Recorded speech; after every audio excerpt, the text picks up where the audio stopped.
Hello, everyone. As Max said, I'm based in Mexico, in Yucatan Peninsula. I work in an institute of research that is public of the government. So today I want to show or share with you this kind of recommendations or principles that I find very useful during these years of working with communities, with academics, with government, related with projects of restoration.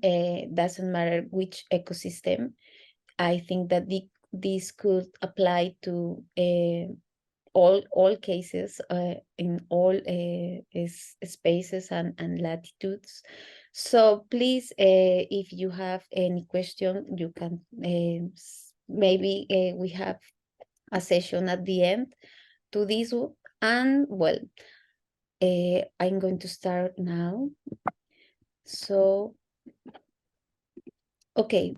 The first thing that I want to share with you is the current definition of restoration, because we know that in the past, 20 years ago, more or less, restoration was focusing in return to original conditions, no? Native ecosystem, pristine conditions, but we know now that this is like a dream.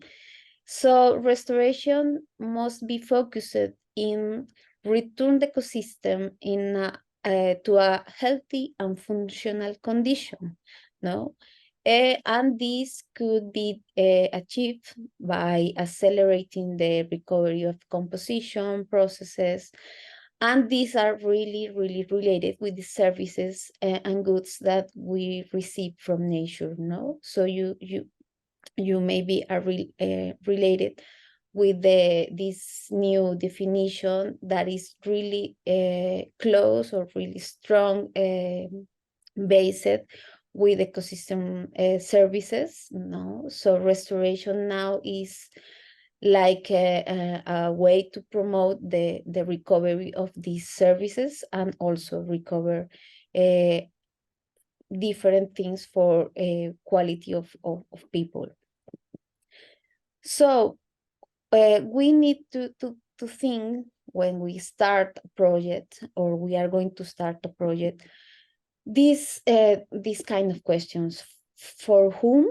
Because which are the people that are going to be the direct beneficiaries of these projects? How? Because we need to understand very well the ecosystem that we are going to which we are going to work. Why? Because well, motivations we have a lot, many, because degradation is growing every day. But we need to focus, no? Why is important restoration for a group? Because for a species, for a services, for what reason? And with whom? Because we can't do restoration alone. Several years before, also restoration was like a scientific discipline that also made experiments in the academy and was like really close this circle. But now restoration opens the door to many peoples from different disciplines, from different sectors, no? NGOs, academy, government, and also local people that are interested in recover their ecosystems. So this decalogue or principles that I'm going to share with you are, this is the summary of them. I'm going to present you each of them very briefly. But the idea is that you can use this principle or recommendations also as a guide to make sure that your project could be more probabilities to have success. This is well, the publication of these principles is, well, is in Spanish. So if you want to share with more detail, you can scan the QR. So, well, I'm going to start with the first. That is related with have specialized advice. And I mean this advice with technical support, because we need to know very well things and processes and composition about the ecosystems that we are interested in work with. So now, well, and also we need to use scientific knowledge to base our strategies, our actions, that are not just because, oh, I think that maybe could be work just for any reason. No, we need to have really strong basis in scientific knowledge, also empirical knowledge that we have been constructed with the years. So this is really important, because now the restoration is like something very common, and all people or many people think that, oh, I can do this project restoration without any knowledge or any background in the field. And sometimes these can cause a big problem later, because you can also implement in actions that are not the more convenient. So you need to take or have partners that are really people with the knowledge, specific knowledge about the area, the region, and not only the biological or ecological information. Also, you need to support from another areas, like social and economic areas, because the processes of restoration need to be integral, no? So not only the component, ecological component. So I think that also the accompaniment of academics are a good opportunity to do research. You know that we have restoration ecology and ecological restoration, and ecological restoration provide many evidence to support the restoration ecology, no? So it's important that the academics, and not only academics, we can think in people that is prepared or have a strong basis on ecological restoration to do this or be partners of the projects. Well, the second principle is define the appropriate scope and restoration approach. I mean, with this, we can have different targets during the time, no?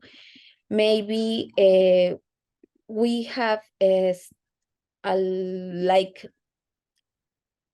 our ecosystems, well, the ecosystem that you are working have, well, different levels of degradation, impacts, social involvements, or interest. So we need to define until where we can do which action, no? We have this proposal of GAN and collaborators from 2019, that is, this is the continuum of ecosystem activities. So we at the beginning, we need to stop the impacts of disturbance, and then we are moving toward the fully recovery of the ecosystem. This is the main goal. This is the all that we want to achieve, but maybe more of the projects are stay between rehabilitation or a very partial recovery of the ecosystem conditions.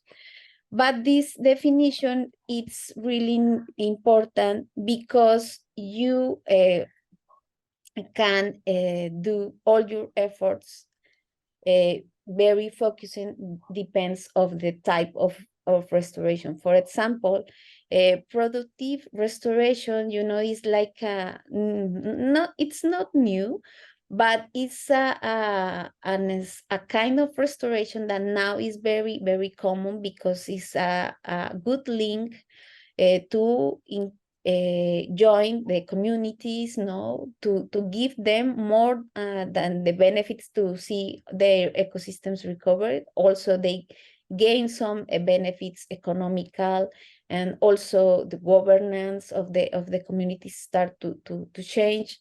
So this is why the kind or the type of the restoration that you are going to start with your group or community, it's really important to define which will be the way to follow.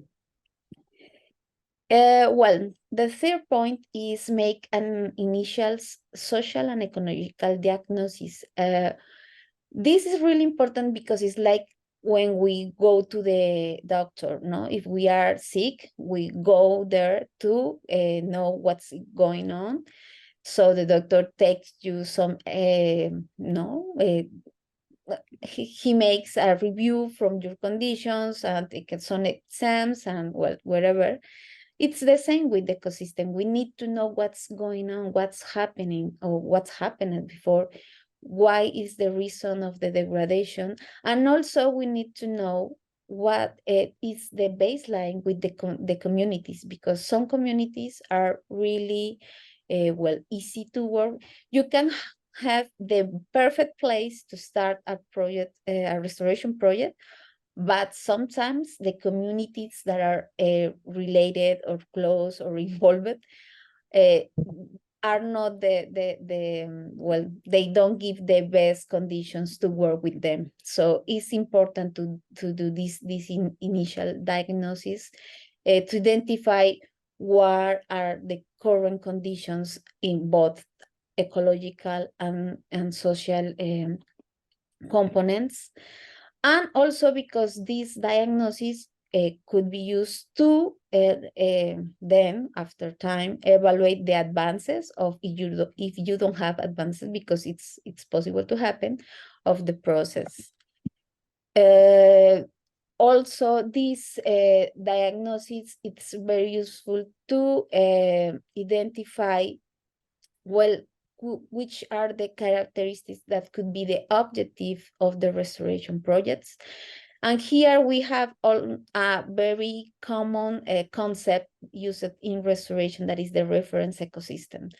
Now we are thinking that the reference is necessary to have a base to compare after the time, if the ecosystem recover until the point you are looking for, based on this reference or not. So it's very useful to define the goals. You can have different reference based on well, the field, the conditions, also with historic reference, with the community, well, histories about you can reconstruct this reference ecosystem with many sources.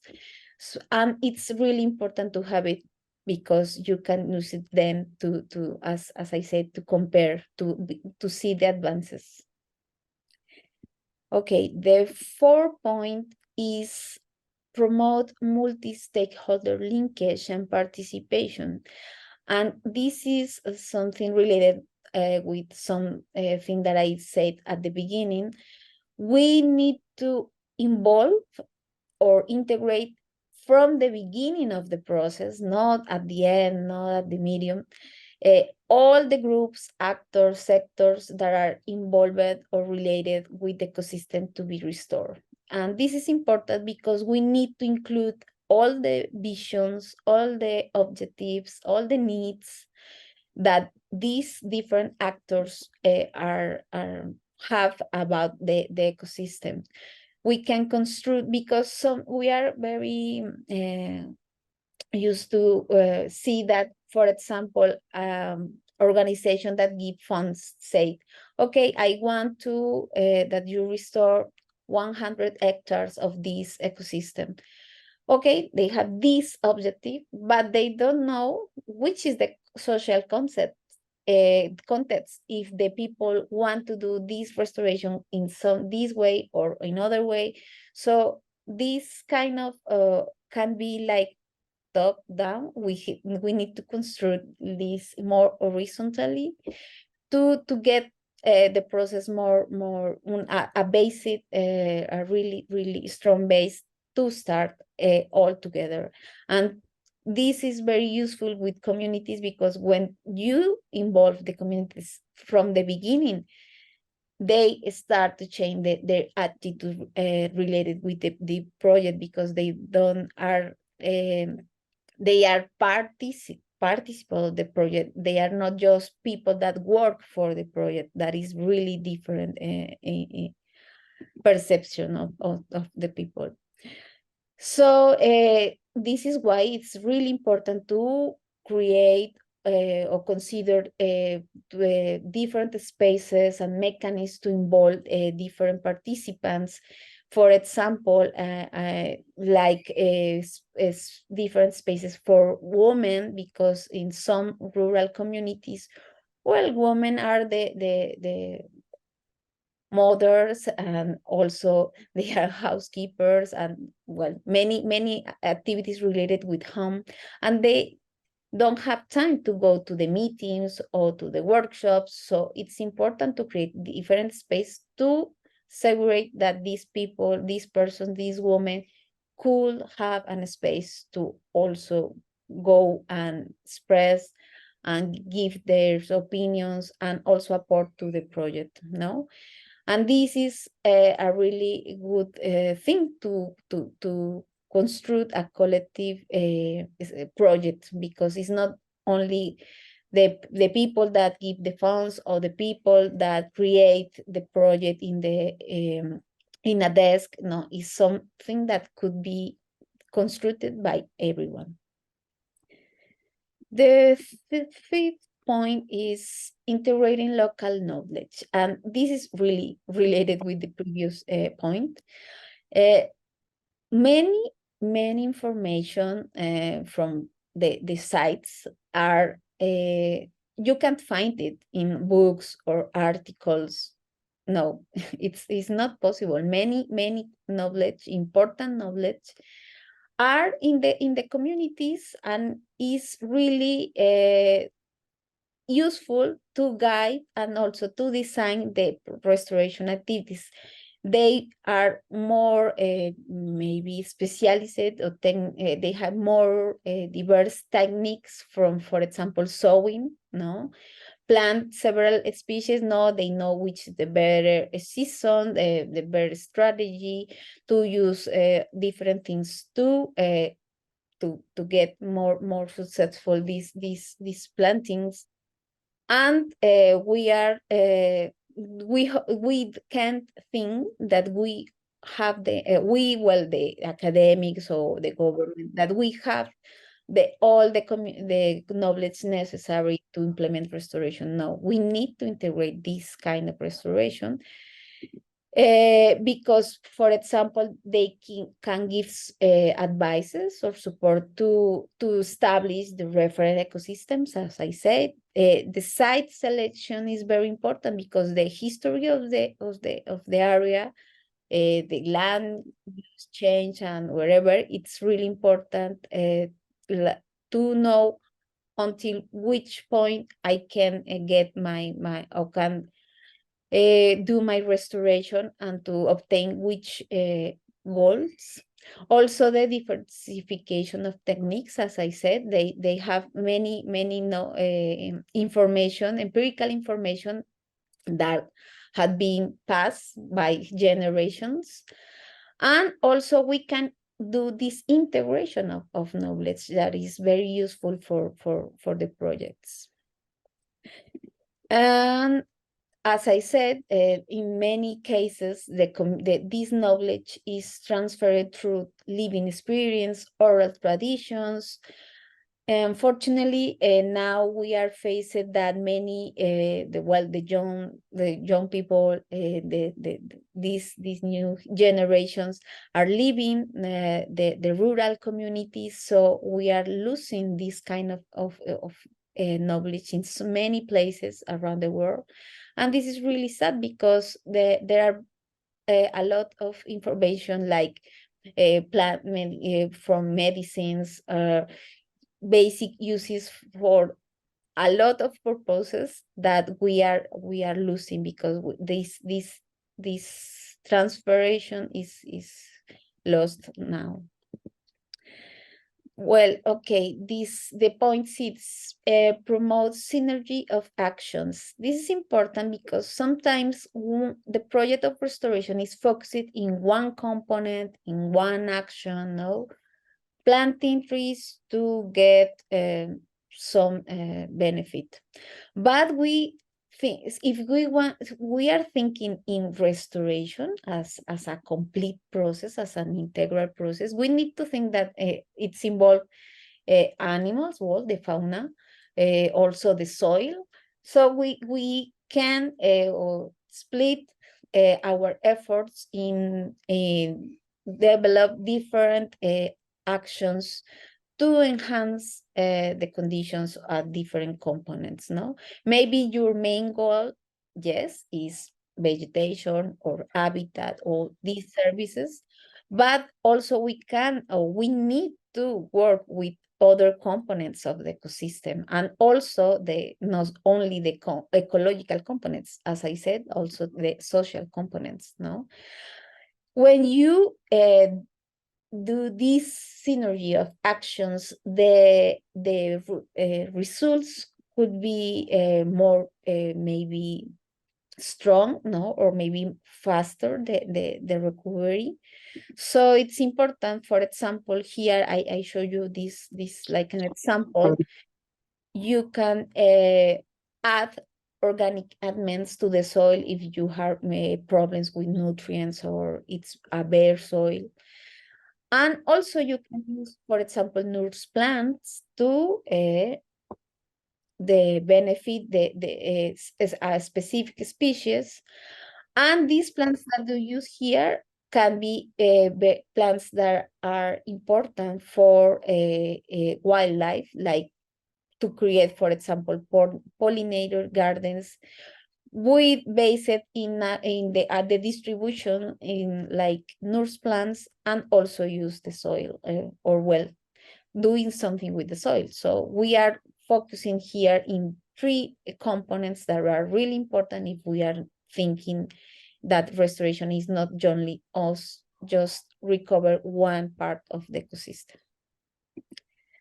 Well, now this 7th point that I think that is one of the most controversial points from all or for many restoration projects, is that the monitoring phase is not included at the beginning.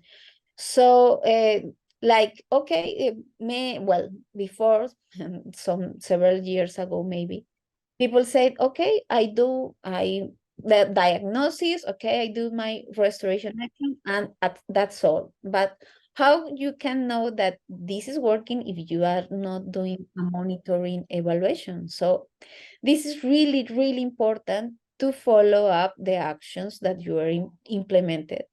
And you can do this, well, depend of the component, depend the action, you can divide the monitoring phase in months, years, or whatever, but we need to do this evaluation along a frame of time. So this monitoring, so this is why I say that it need to be included from the planning phase, no? Because you need to be to think that you are going to need some resources, some technical support, some equipment to do this monitoring. So you also need some part of the budget to include this monitoring as part of the process. And also the information that you get from these evaluations will give you the answer if the progress of the process is in the way that you are thinking or not. So some considerations about monitoring. Well, we can't evaluate everything. So we need to select some criteria, indicators and variables. And also we need to have a method, no, to really clear methods, because if you are not going to do the evaluation yourself or your team or your students for all the period of the project, you need to give the information and give the protocols to other people, and need to be really clear to get the more reliable information from these evaluations. Also, you need to define the sampling sites or some, because, as I said, it's impossible to evaluate all the actions that we implement, or all the extension of the actions. Of course, collect the data, analyze it, because if not, how we can know what is going on. And also repeat the evaluation with the frequency that you determine, short, medium, or long term. Some variables are easy to monitor in the short term, and some others in the long term. So you can have your protocol for the different criteria that you have decided at the beginning. And in this part of the monitoring, the training of local groups to do it is really important, because I said many of us that are involved in projects, at some point we leave the projects. So we need that the people that live in these places, that are working in these places, that their life is completely related with the places that are in restoration processes, they can have the abilities, the knowledge, the training to do this kind of monitoring. For example, not just to record if the plant grows and how much along the time. Also, they can give some training about birds that are related with them. This is a case that is happening now here in a project that I have with mangrove restoration. Now the women are they are the new guardians of some area, and they are evaluating which birds are arriving to this area that are under restoration. So it's really important to give them these tools to empower the communities. Okay, this 8th point is related with the adaptive management. That is really another very important issue, because we can establish the way, no, we are going to do these actions in these seasons with these methods, but sometimes nature's gave us very many surprises, things that we are not expecting to happen. It's really very common scenario. So we need to have the ability to adapt to these conditions, and to look for the way to recover the trajectory that we are looking for from the beginning, no? And when this happens, some unexpected event happen, this is why the monitoring is so important, because if it passes along the process, but you have previous information about what's going on with the process, you can decide which are the necessary improvements or interventions to adjust, and to get the results that you are hope from the beginning. So it is important, because sometimes many experiments fail, but it's not necessarily the end of the project. We need to look for the other alternatives. And here also, this is why important to have a technical advice or very scientific knowledge to support this, how to choose another way to get the results.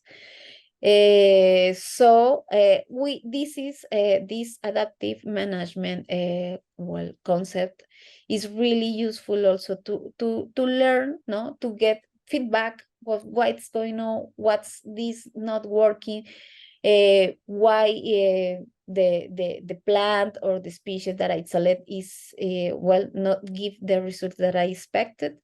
So we need to also share these like fails that sometimes we have, because these are part of the project, and these give very useful information for other people that maybe are have throwing the same situation. And well, 9 point is, well, the promote the generation of long-term benefits from the communities. This is important because you can involve communities just for payment. And as I said at the beginning, if we are thinking integral process, is not only the ecological component, is also very important, or as equally important, the social component. We need to give options to design the project, giving options to maintain the environmental services. The diversification of economic activities are a really important topic that in this point restoration could be push this toward this diversification that is really important, because many some practices in some communities are not sustainable, and they can use also the restoration projects, for example, as ecotourist initiatives. This is really a common scenario here in Mexico, is happening. Well, this is also important because we can strong capacity building, and also we can promote this change, a little change at least, in the relation between human and nature. It's really important also during these processes. And we consider that some benefits from the social benefits of this integration of communities as part of our restoration processes is because we can have an increase of governance, self-sustainability, ownership, because sometimes people don't think that they belong to an ecosystem. It's like, well, doesn't matter if we put the trash here, or if they cut their trees, because it's like, the place is just the place where I live, but they don't have this sense of ownership that is really important. The appreciation and valorization of their ecosystem, no, they have to know that, for example, the payment of ecosystem services are a very common practices in some countries. And this just for the services of capture and sequester carbon is something that have a value, and now a very high economic value. So the appreciation of different components of the ecosystem is really important. This can promote also the collective learning and the integration of the communities, as I said, for example, young people, women, who work more closely with men that are, or in many cases, the people that are have the decision and making processes in their hands, and also the resilience. That is something really important in the context of climate change that we are facing. And well, finally, that also is really important in this area of restoration is the dissemination of the results and the lessons learned. No, this information is not just to do a paper and a thesis, and that's enough. We need to try to generate the information and disseminate to different publics, so in different ways. In these times that we are like internet can, as this moment, join us to here to see that we can use many tools and the opportunities that the technology gives us every day to share with people from local communities to government to enterprises, private sectors, whatever, this important information about the processes, and not only the success. In the restoration road are very common or more common the failures than the success, because this is a really experimental process. So also share this kind of information is very useful to reproduce what's working and avoid what is not. And well, this is, for example, just to finish, I mentioned really briefly that a project that we have in mangrove restoration here in Mexico. These are some of the things related. We disseminate the information, not only to academic public, no, with articles. Also, we do this kind of infographics for the local people, for the natural area, because these people live inside a natural protected area, and also different kinds of strategies to disseminate the information. And well, I think that this is the last one, the last message that I want to share with you, that ecological restoration is not a trend. It seems like, but it's not a trend. It's not opposed to the conservation proposals. It's different, yes, because conservation wants to maintain and we want to recover, but are not opposite.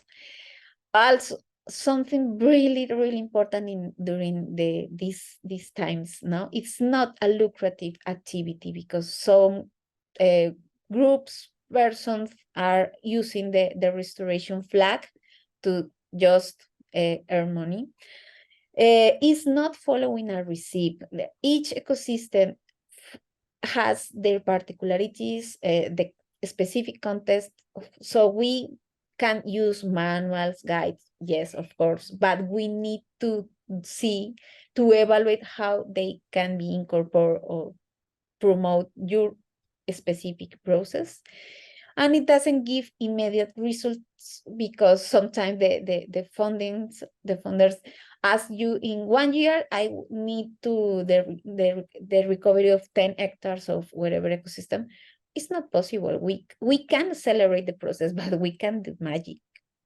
And also, restoration is not only reforestation. Reforestation can be a strategy part of restoration processes, but it's not the same. That it's, for example, here in Latin America, we have this strong problem that governments take the data of reforestation and presented them as restoration, and it's not the same. And as I said, it's not the magic solution to our socio-environmental problems that we are facing nowadays. But we can do, and we need to do something.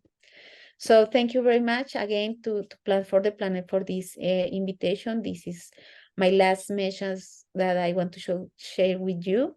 This is a unique opportunity to do science with social and environmental awareness and relevance. Thank you very much, and happy to hear your questions at the end. Hello, thank you. Thank you, Pilar. I think your presentation is a perfect baseline for my presentation, which is just following up what you said in many aspects with direct questions which I raised during my visits in the last 10 years to several restoration projects, and to see how they're doing, how they're struggling. And that brought me to the question about what is the perfect restoration project. And warning, this is not a final presentation. This is a brainstorming with you all. So I go a bit quicker through my slides to have more time with you to discuss, hopefully, in the end. So my name is Peter. I'm living in Kenya. I'm from Germany, Cologne. My family is Kenyan German. I have a PhD in biogeography. I'm working since 2005 in Central Asia and since 2008 in Eastern Africa or Africa. I'm focusing my work on indigenous trees, also on botanic gardens, ex situ, in situ conservation, on establishment of tree nurseries, on forest conservation. And since 6 years, I'm working very close with faith-based organizations. So with churches and various religions all over the place. I'm working with Plant for the Planet and various other organizations, also the Catholic Church here in Kenya, Tanzania and Malawi, as well as the Orthodox Church in Ethiopia. Ethiopia is actually my work origin here in Africa, and since 15 years I'm working in Ethiopia. So the projects which I'm visiting, next slide, are restoration projects, there are terrestrial projects, there are mangrove restoration projects, there are agroforestry projects, there are school projects, there are urban restoration projects, there are many plantation projects, investment or some kind plantation restoration projects, timber, fruit trees, woodlots, to somehow compensate communities to still make their charcoal production or to gain their fuel wood, because most of the communities which we are working with are somehow depending on fuel wood or charcoal as their energy source. And of course, conservation projects. So my first question to you as a community talk is, so how do you see? I mean, you have these different project types, agroforestry, restoration projects, school projects, for example. Do you think it's better to combine those approaches when you can? I mean, when you have a very specific thing, then you don't need to combine.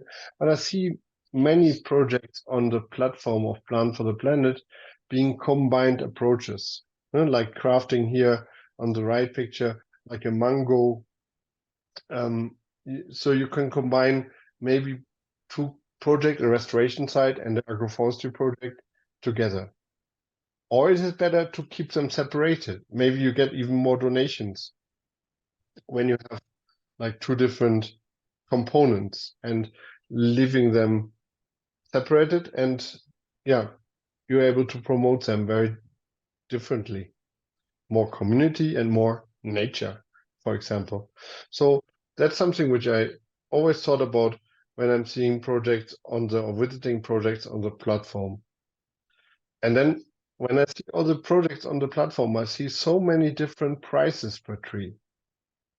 So which is the best price per tree? I mean, how do we get the price per tree? How do we see the price per seedling, or the maintenance, or even the monitoring, as Pilar said in her talk, that we have it already integrated in the growth of our tree and we need more money? Or do we have like certain percentage going into livelihood improvement activities inside my tree planting, my restoration project? So what do you think is the best price per tree? And not only what is the reality behind the price, maybe also the price per tree is a part of our marketing strategy. Because I found projects who go on a very low price per tree, and they get a lot of donations. And I mean, they can maintain, because they are starting their project when they have their first $10,000, and then they start like having the implementation. And so it works. But if you get only 20 cents or 50 cents per tree, you cannot like work continuously. You need to have a threshold somehow to start your project. But it's also donor strategy and donor and donation strategy. And if you have any insights from your projects for me on that, I'm happy to hear later. So then, okay, we learned from Pilar quite exactly what is the definition on restoration, to restore what was there before. So why should a restoration project plant any exotic tree species? On the left picture, you see a very not very good maintained seed bag of Eucalyptus camaldulensis, which is a very popular planted exotic, all eucalyptus species are exotic in Kenya, but it's very common. Yeah, so you need them, of course, somehow for woodlots or for compensation and maybe to protect your existing forest with buffers, or for produce some more compensation for firewood for your communities. But it could be never a part of your restoration approach, like in the first, or what do you think? So then on the other side, what is so difficult about indigenous tree species?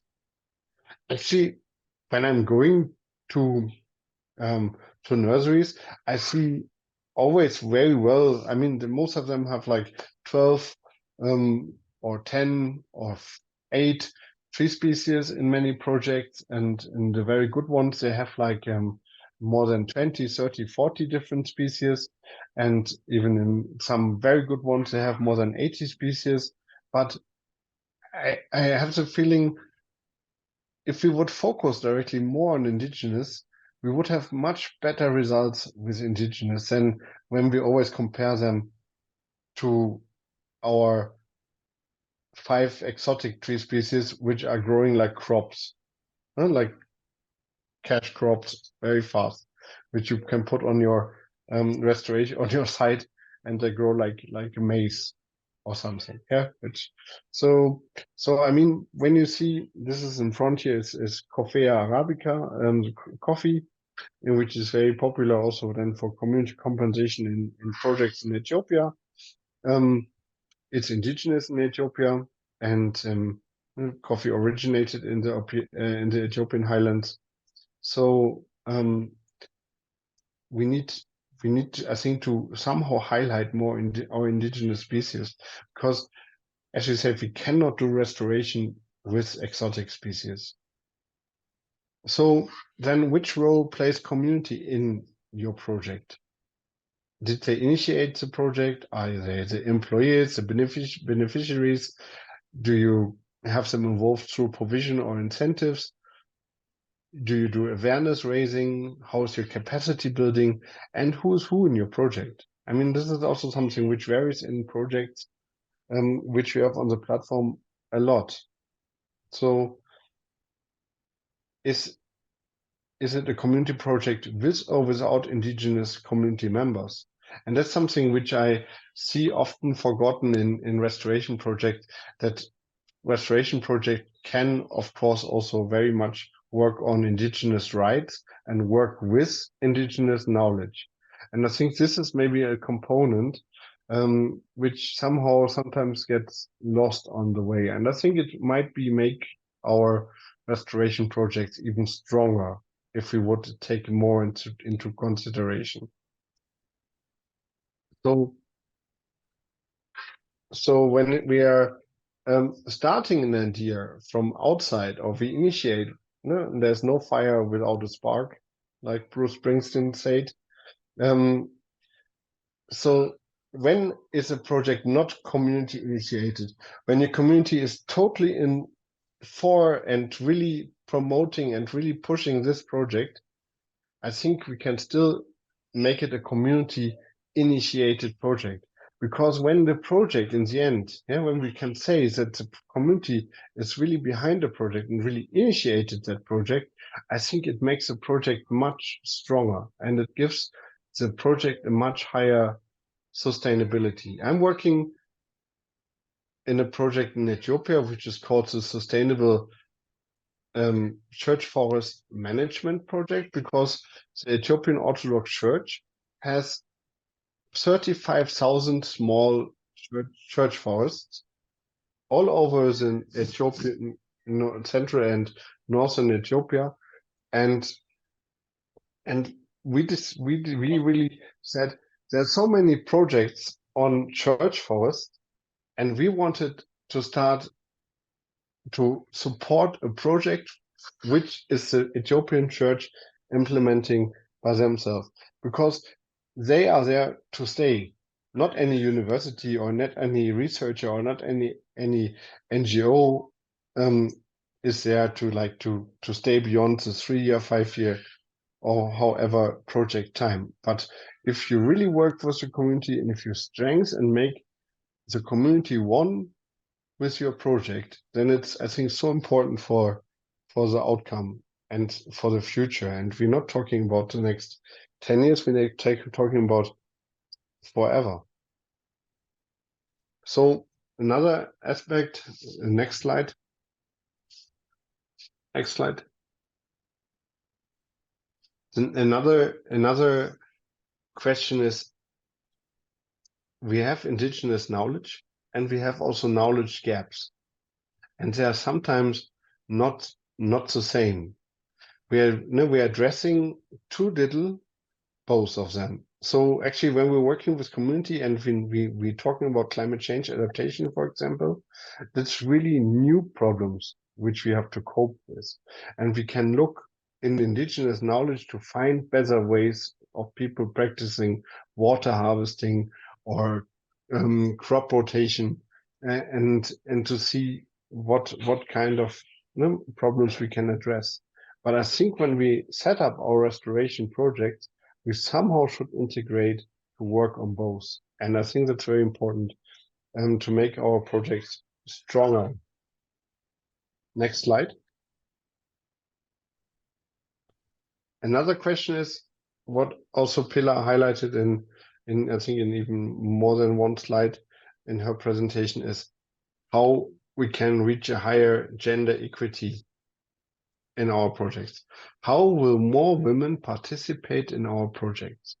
So what kind of measures do you have in place to increase the numbers of women inside any part of your project? And I think this is something really we also need always to have in mind and always to consider, because otherwise we lose so much capacity and 50% of the most trained and most intelligent people on the road.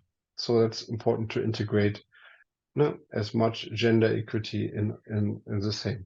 The second, where I work in many development projects, and I always see when you're talking about marginalized groups, vulnerable groups, and then there are always two groups mentioned. The one is women and the one is youth. So you have different activities inside your projects for women and different activities aside for youth. So when we have the women group, I see in many they get like incentives and they get like somehow livelihood improvement, and they get maybe 2 chicken and 1 sheep, or the women group is doing the fattening of cows, milk production or something else. And when you come to the youth group, many projects have all the capacity building for the youth groups. But when you sit inside the activities in the room together with the group, you'll figure out that many of the youth groups are young men. And I think we need more and more these incentives that we really need to integrate also young women. The women group are mostly women from all ages, most of them having already their families, coming with their children. But in the youth group, we should really try to focus on young women after like leaving just school and being ready to more capacity building before they enter maybe families. That might be all different in many communities, in many cultures and societies all over the globe. But that's something which I have focused. So when we take all these different points in mind about indigenous group, about gender equity, and all the things which I have mentioned about more clear restoration with indigenous tree species, we can create out of our projects a much higher win-win-win-win-win situations for our outcomes. Next slide. And then when our outcomes are good, also our projects get attractive for various donors. And when it comes to donors, and when it comes to really the problems which we have to address, considering or fighting climate crisis, we have to manage somehow to get millions of trees successfully growing in the next years. So when it comes and who's the best project and who's will maybe will be chosen for some kind of champions around the world in this job which we are doing, which is a very lovely and very great job and very great opportunity for us all, we need to be ready also for upscaling, and we need somehow to think always upscaling. If it's really, if it's a dream or if it's reality, the future will decide. But I think we really should think not only to once we have reached our comfort zone, to stay in it and to just keep things going. So I think have inside your drawers your ideas for upscaling and how you would like to improve and how you would like to grow your project. Might by size, by number, by people, or by different components, which you also can work with to make this world a better place. I think that's my last wish to you. And the last slide, we need to ask ourselves, why don't we want to be the best project in the world? Do we, once established, do we still are improving our projects? Are we thinking about such points? And maybe you are already the best project in the world. And I hope you are. And thank you for listening and for your attention. Thank you.